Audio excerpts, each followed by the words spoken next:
Message of the day, Genesis chapter 21, verses 1 to 3. The Lord visited Sarah as he said, and the Lord did to Sarah as he had promised. And Sarah conceived and bore Abraham a son in his old age at the time of which God had spoken to him. Abraham called the name of his son who was born to him, who Sarah bore him, Isaac. So y'all see, God don't move in man's timing, right? He doesn't punch our clock. He doesn't use man's methods. Right, you see, Abraham was 100 years old when God fulfilled his promise to have a kid with Sarah. Right, and y'all remember Sarah laughed in doubt. But you see, God turned that laughter into joy. Right, because nothing is impossible for our God. You see, Sarah lost her peace when she focused on fear. But the way to find peace in a troubled heart is to focus on God's promises, to trust in him, to who he is, and to do what he says he's going to do. Right, you see, God promised, God delivered, but then Genesis 22 hits. Right, in verses 1 and 2 it says, after these things God tested Abraham and said to him, Abraham, and he said, here I am. He said, take your son, your only son Isaac, whom you love, and go to the land of Moriah, and offer him there as a burnt offering on one of the mountains of which I shall tell you. Y'all see, God was testing Abraham, right? Not to trip him up, not to make him fall, but to deepen his obedience and strengthen his character.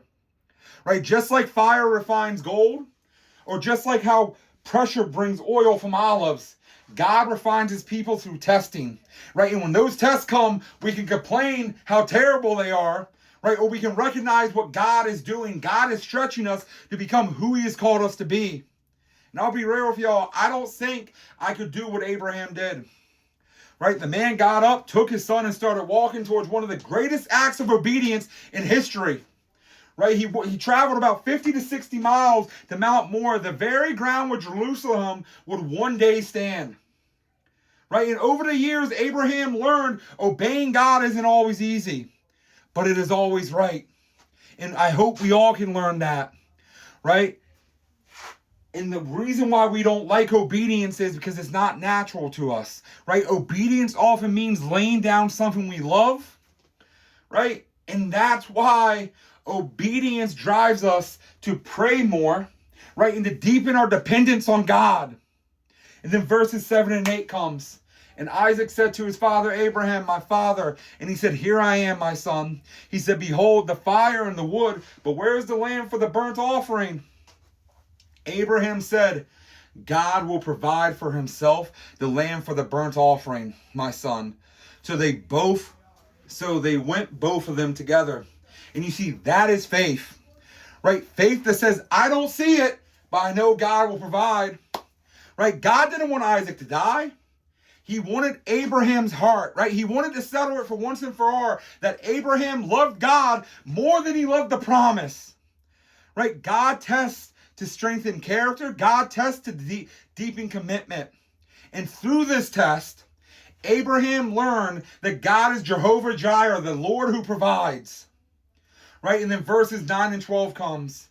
And it says, when they came to the place of which God had told him, Abraham built the altar there and laid the wood in order and bound Isaac his son and laid him on the altar. And on top of the wood, then Abraham reached out his hand and took the knife to slaughter his son. But the angel of the Lord called to him from heaven and said, Abraham, Abraham. And he said, here I am.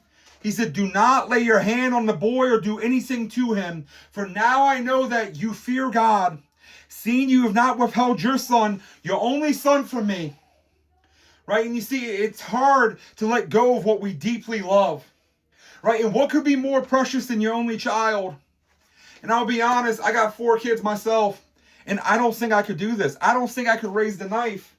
Right? Me and my wife battled with infertility for years. Right? And then when God finally blessed us, it made them even more precious. Right? And this is why this story cuts deep. Right? But here is the truth. When we give God what he asks for, he never takes to destroy. He gives back with interest. Right? And the spiritual blessing always outweighs the sacrifice.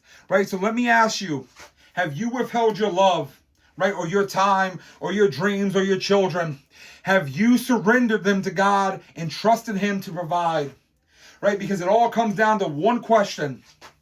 And that is, do you love God more or do you love the promise that he gave you more? right? You see, God gave us the promise, right? God fulfilled the promise. Then God tested the promise, right? Abraham proved faith holds nothing back. If he asks for it, he will give you more than anything. Don't withhold anything from God, right? Because remember, Jehovah Jireh, he will provide.